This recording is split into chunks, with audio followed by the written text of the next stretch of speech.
Okay, excellent. So I'll share the next couple of talks, and we're going to start with a talk from Marina DiMarco, who's in the Department of History and Philosophy of Science at the University of Pittsburgh. So Marina, whenever you're ready. Okay. Thanks, John, for the introduction. And thank you so much to the organizers, especially for putting the North American talks at this incredibly humane hour that is not 3 in the morning tomorrow. I'm going to tell you a little bit about wishful intelligibility. So let me get started. What I want to start this talk from is this notion that information about intermediate causes is thought to improve scientific understanding. And it's supposed to do that by telling us about the stability of a causal relationship. But what I'm going to argue is actually that information about intermediate causes can mislead us about the stability of a cause. And because filling in black boxes with information about intermediate causes can give us a false sense of understanding in some contexts, epistemic risk aversion can actually be a positive reason to prefer black box explanations. So let me explain what I mean by all that.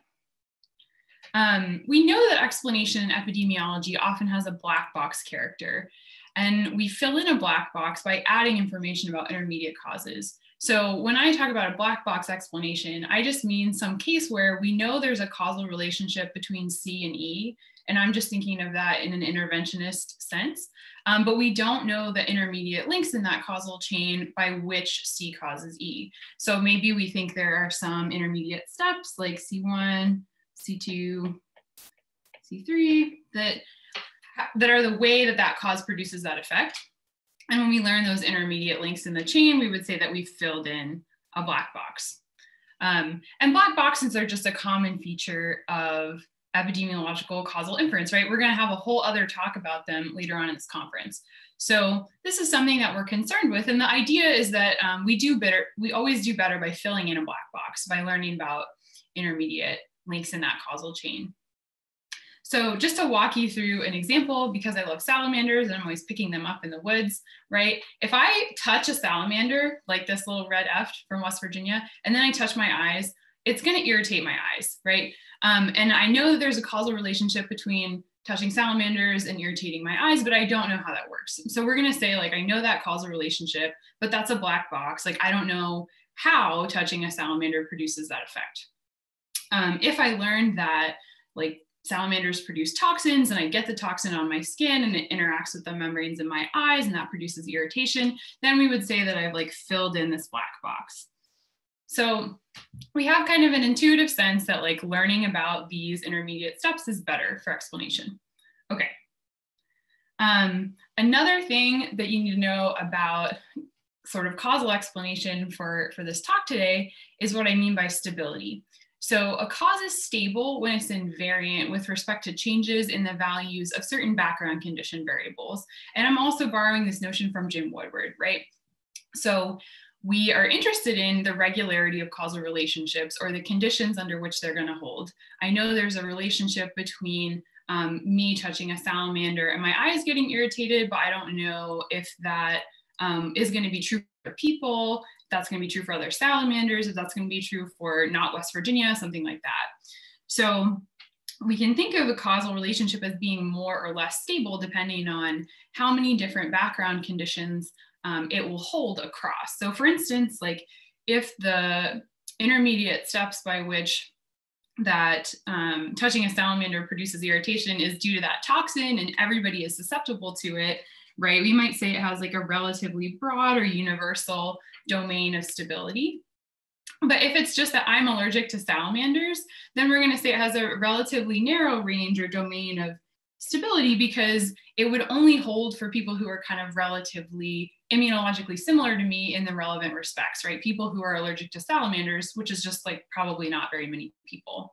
It depends on a more specific feature. So a cause can be more or less stable depending which background conditions that relationship will hold over, that relationship between cause and effect. Okay. So what does this have to do with intelligibility and scientific understanding?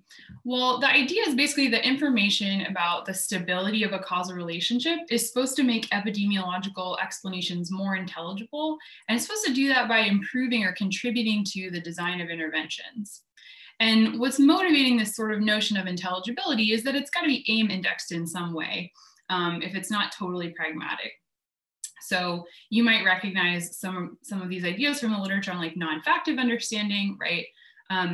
Intervention is one of our aims. I think this is pretty uncontroversial, right? In epidemiological explanation, we're trying to design interventions, right? Anya brought up earlier this crossing the valley of death, right? We're trying to get to a clinical intervention, a public health intervention. And so we're evaluating different features of our explanations in terms of how conducive they are to that goal of designing a good intervention. And stability is something that we think is super relevant to that goal, because of course we want our intervention to work in different contexts, and we want to have a sense of when we should expect it to work and when we shouldn't. So should I expect this causal relationship about salamanders to apply to people other than me? Like, should I warn you all, don't touch salamanders? By the way, don't touch salamanders, it's bad for them. Their skin is really sensitive. But anyway, like, should I be warning people not to do this who aren't me, right? Should I expect this to work in other populations? Should I expect this drug to produce the same effect in different patients, right? We really care about stability in designing interventions. And that's the sense in which I'm saying stability is supposed to confer intelligibility. It's supposed to improve the intelligibility of an explanation for us. And we're supposed to get that by learning about intermediate steps in our causal chain.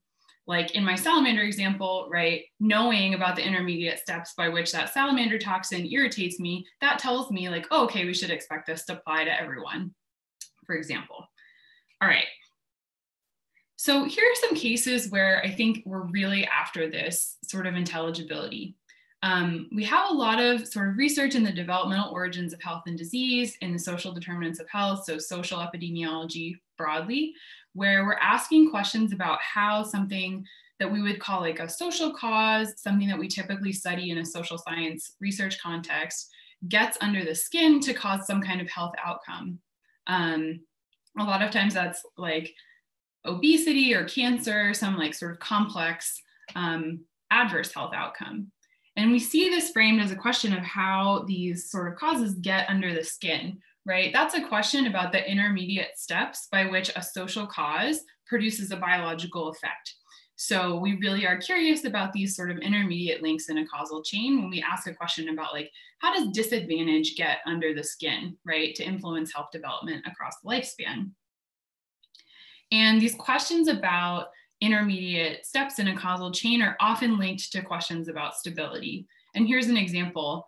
This is from the Cells to Society research group at Northwestern. They do a lot of interesting work in this kind of biosocial science. So they're asking about the biological residue of childhood poverty. And what I've highlighted here is this question of like, how does childhood poverty get under the skin, again, to affect later disease risks? But then they also want to know, why do only a subset of people acquire disease under these conditions? So what they're asking here is like, why do some people, when they're exposed to childhood poverty, later on have adverse health outcomes and others don't, right? Like, are there protective effects? Are there differences in these populations? What background condition variables are relevant to this causal relationship holding across contexts? Okay.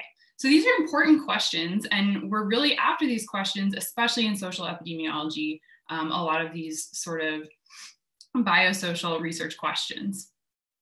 But what I want to argue now is that information about intermediate causes is a super unreliable guide to the stability of these causal relationships, at least the way it's sort of pursued in some contexts. And this is super contextual, and I'll try to highlight for you what features of these contexts might matter more or less for us. But the first thing I want to argue is that it can lead us to underestimate stability. And here's why that's the case. So say I have some relationship between cause and effect, and let's just say that I know I have that causal relationship and it's black boxed. Then I learn some set of intermediates by which that cause produces that effect. And I learn about the domain of stability for each of those causes. Okay, when I have all these links in a causal chain, the stability of the whole chain is going to be limited by the weakest link. So in this case, we can say it's that guy. It's limited by the extent to which that weakest link overlaps with all the other links in the chain, right? So that's going to narrow it down even further. So maybe I have, we'll say that's like my domain of stability. The problem is that this is only one set of intermediates, and in a lot of biological contexts, we have good reason to expect that a cause produces its effect by a lot of different sets of intermediates. So we might have multiple pathways, or we could call them mechanisms, depending how, you know, metaphysically agnostic we want to be. Your mileage may vary, right? But like, we know that we could produce this effect from this cause in a lot of different ways, or we might expect that. So we could have other pathways with stability with respect to different values of background condition variables. And if we were to aggregate them, we would actually think, okay, this relationship between cause and effect is much more stable than we thought on the basis of that original pathway. So if we just look at one set of intermediates and we take that as a guide to stability, we might be misled. So that's one worry that we could have about intermediate causes as a guide to stability of our overall causal relationship. Okay, and a lot of philosophers have talked about this, right? John Dupre, Carl Lefebvre, a lot of people, Sandy Mitchell have pointed this out. Some biological contexts, we're gonna be more likely to expect this, so background knowledge might sort of inform our thinking about this risk. But now I also want to argue that information about intermediate causes can lead us to overestimate stability or to infer that we know something about stability when we in fact really don't. And I think this is really apt for some of the biosocial science and some of the social epidemiology, especially when we're looking at like multi-level piecemeal research contexts. So let me kind of explain a little bit more about how this could work. Let's say once again that I have some relationship between cause and effect that I'm interested in, and I learn some intermediate causes. And let's just say that I have really good evidence for each link in that causal chain. But if I investigated these causes in different research contexts, I might have measured their domain of stability, or I might have measured them with respect to different background variables, or measured different values of those background variables in ways that don't overlap. And that doesn't mean that they don't overlap, you know, in the real world, but it means that I don't know about the extent to which they overlap.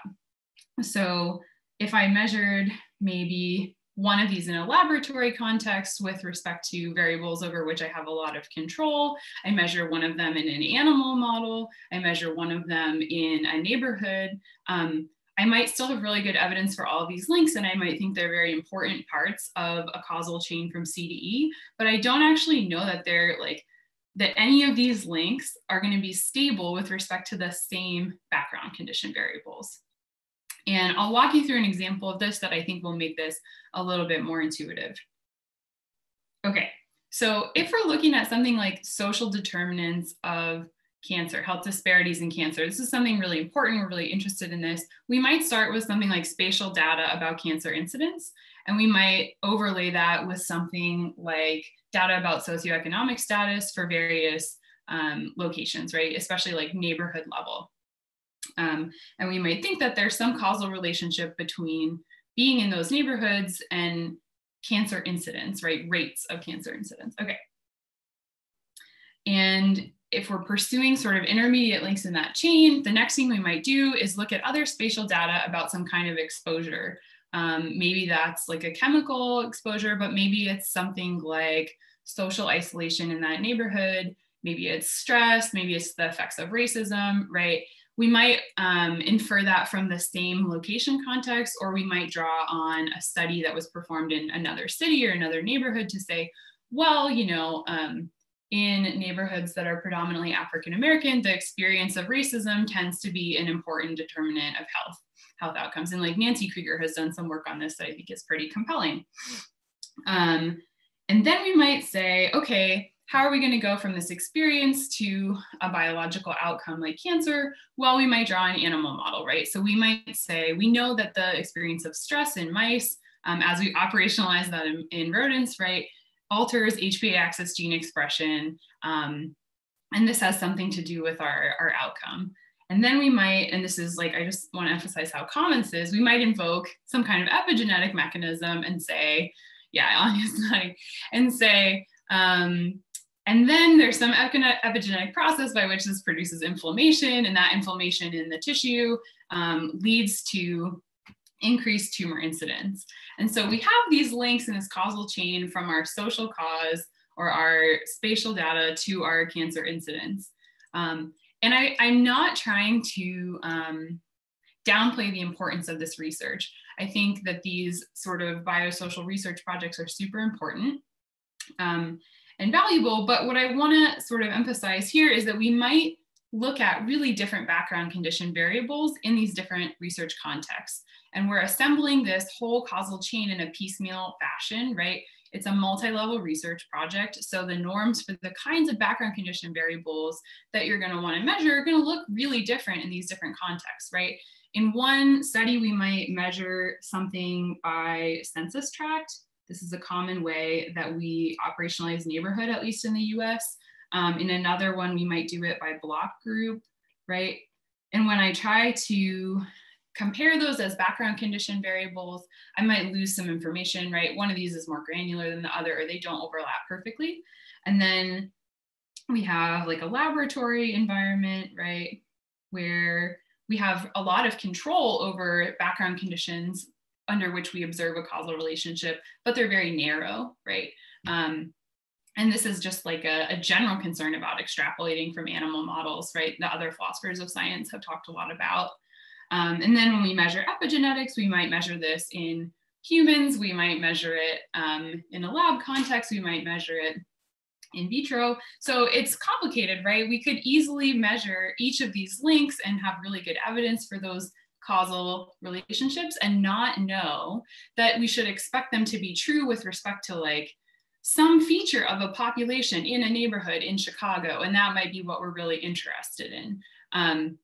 So this isn't to say we shouldn't do piecemeal causal inference or multi-level social epidemiology is bad. It's just to say information about intermediate causes in those causal chains, in those research contexts, that's a super unreliable guide to this one specific thing, which is knowledge about stability. And that's kind of the problem here, right? Because that's what's supposed to confer intelligibility and help us design better interventions. And I want to diagnose this as an instance of a more general problem with explanation. And that's this sort of failure to correctly assess the intelligibility conferred by some particular feature of an explanation. And I'm calling this wishful intelligibility. And I'm thinking of wishful intelligibility as a species of a kind of second order misunderstanding, which is to say that we can misjudge how good our understanding is in relation to some aims that we have. So our goal is intervention. We thought that information about intermediate causes was going to help us with that because it was going to tell us about stability. But actually, we really value stability, but we've learned that information about intermediate causes isn't a great guide to that. They can be a source of wishful intelligibility. When you have a plausible set of links in a causal chain, you're inclined to think like, oh, okay, like I know something about the domain of invariance for this overall causal relationship that I'm interested in. But this can lead to wishful intelligibility, and this can be a source of second order epistemic risk. And I'm really glad that Catherine already brought up epistemic risk, so I don't have to talk as much about it because I'm running out of time. But I'm happy to kind of talk more about that. What I mean is just that the importance of getting this right, the importance of having a good sense of how good our understanding is in relation to our aims, which is doing something in the world, right? That depends on the stakes and the cost of being wrong in a broad sense. And I'm happy to talk more about this, as I said. Okay. But this has an important consequence for our thinking about black boxes. And this is what I think is really fun. So typically in our conversations about opacity and black box explanations, people will want to say, sometimes we prefer black boxes despite their opacity. So we don't love opacity, right? But we might think, okay, black box causal inference has great predictive accuracy, so we'll go along with a sort of black box explanation despite the fact that we lack information about intermediate causes. But I think these second order epistemic risk considerations might actually lead us to prefer black boxes because of their opacity. And let me say a little bit more about that. I think that black boxes can preserve a kind of epistemic humility where we sort of don't commit to a set of information about intermediate causes as a good source of information about stability. So I'm not saying that we shouldn't pursue information about intermediate causes, but black boxes can actually prevent us from making this sort of wonky inference from information about intermediate causes to knowing something about stability. And there are contexts where it's super important to get that inference right, and where the costs of being wrong about that are so high that if we're worried about being misled by information about intermediate causes in this particular way, we could prefer a black box for that reason. And that would be a positive reason, I think, to prefer a black box explanation. So the conclusions of this talk, as I've said, are that we can expect this information about intermediate causes to mislead us about stability sometimes, right? In cases where we think there might be redundancy, in multi-level causal inference, in piecemeal causal inference, and especially in cases where people aren't being super attentive to translation. So translational epidemiologists tend to be better about things like standardizing background condition variables across contexts and coordinating that, right? And that's something that we want to move toward. But when stability is super important to our aims, like when we're trying to design a public health intervention, a preference for black box explanations is a matter of second order epistemic risk. So it's a value judgment, right? At this level of evaluating the quality of our understanding in relation to our goals. And that's the sense in which I think we can actually have a positive reason to prefer black box explanations. All right, I want to thank some folks who have read this paper for me and talked with me about this, including Anya and John Fuller, who are here, and also the audience at POBAM earlier this summer, the PhilBio community. And I'm looking forward to your questions or following up. Okay, wonderful. Thanks, Marina. And questions are popping up. So let's start with Barbara. I always forget to unmute myself. Thank you very much. Very interesting. Mine is just, let's say, an advice, clarificatory advice. Because in principle, the black box issue is distinct from the intermediate aspect, the black box issue. Intermediates is about analyzing intermediates is exactly about analyzing what happens between C and E. But if you know that C and E are in some way connected, I mean, intermediates give you additional information. I mean, I don't agree with the Bruce and Williamson claim. So, because stability is about cofactors, which cannot, I mean, could also not be intermediate. We could just be, I mean, at the same level of C. Huh?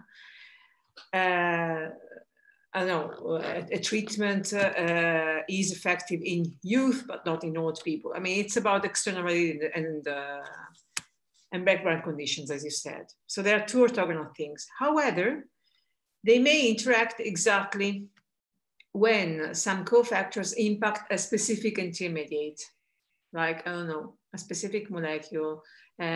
Doctors may know when they give treatments, they know that a specific patient with a specific genetic makeup may not lead to the same effective outcome as other outcomes. So mine is just a,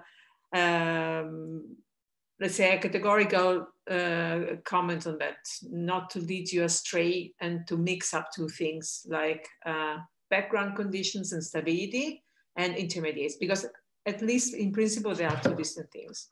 So, sorry, I think I completely agree.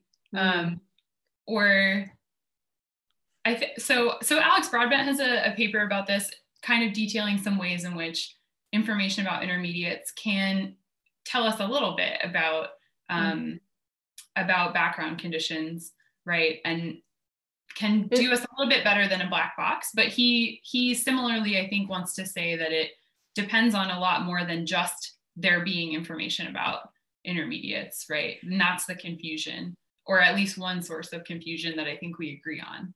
Yeah, I mean, if we want to put it in classical terms, background conditions is about the straight descriptions, the possible words where C and C causing E hold.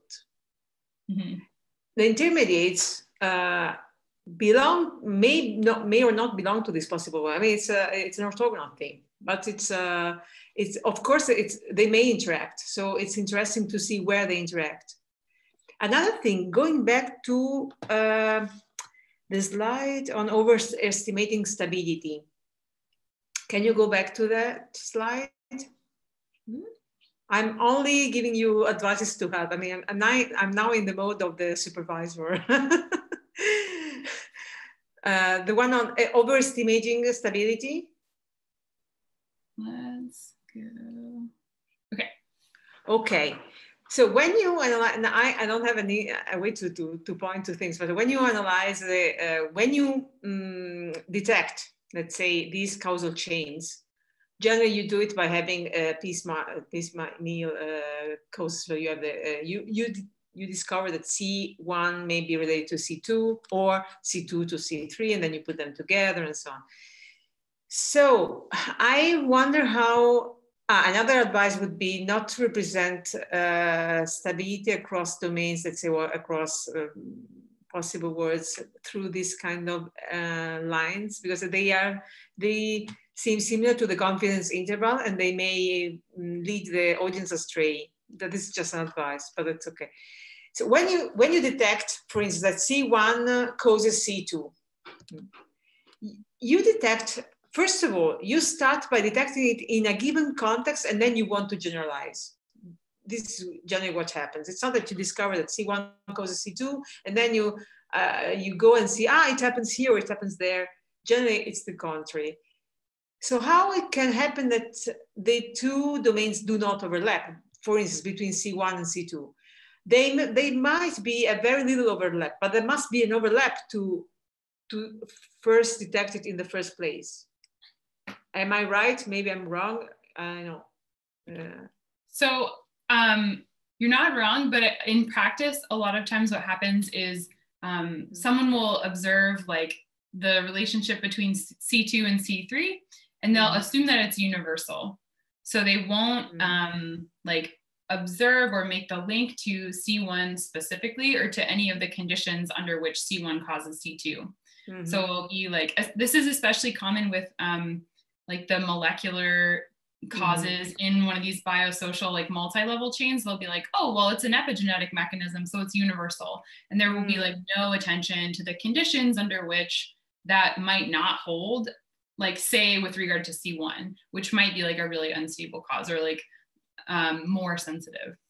So a lot of this is made on like sort of further sources of epistemic risk, like extrapolation or something like that, where they'll say like, well, C2 caused C3 in mice, so I'm going to include it in my causal chain about humans. And that's a sort of, sometimes that move is warranted, right? Like we do make inferences from animal models to humans, but it's a contextual sort of thing that requires further reasoning or further justification. And sometimes people don't attend carefully to that. So I have one example in mind where people are really quick about sort of borrowing causes from other research contexts and not justifying the expectation that those causes will be stable with respect to the rest of the chain.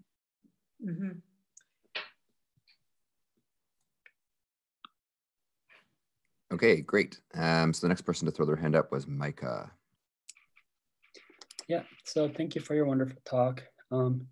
My thought was maybe, is there such thing, something like maybe like a level of wishfulness? I know you mentioned it's contextual, but you know, kind of comparing epidemiology with your a lizard example, right? Most often epidemiology is a univariable analysis. You have to wash out many of these backgrounds as to you do a univariable comparison. I feel like the C to E relationship is going to get tighter and tighter. And another sort of the level I was thinking about is kind of piggybacking from what the previous question is mechanism. You know, when you have a social implication versus a genetic marker, I would have to imagine, you know, the stability is different. And so your sort of a wishfulness is, I guess, is going to be sort of in a gradient. So I'm just wondering what your thoughts might be. Yeah, thank you for that question. So I'm thinking of wishfulness as a sort of wishful thinking in the jump from information about intermediates to like stability of the whole chain. And I hadn't thought about it coming in degrees, but it makes sense to think about things like risk and inductive risk coming in degrees. So that's really helpful.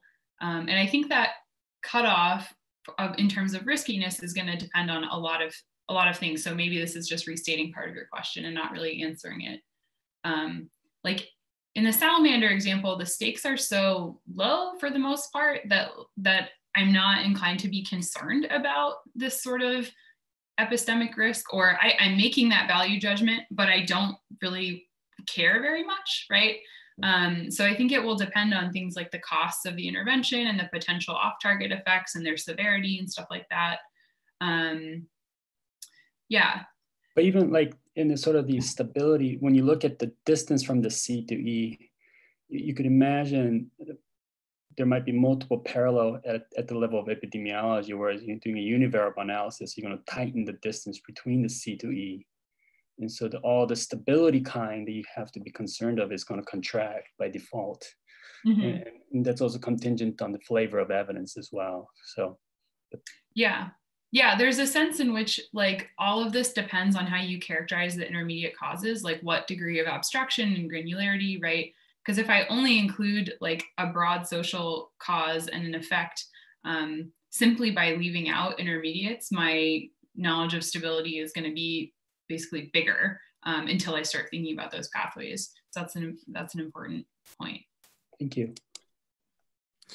Okay, so unfortunately we've run out of time for further questions. So thanks again, Marina, for your talk, and let the virtual clapping commence.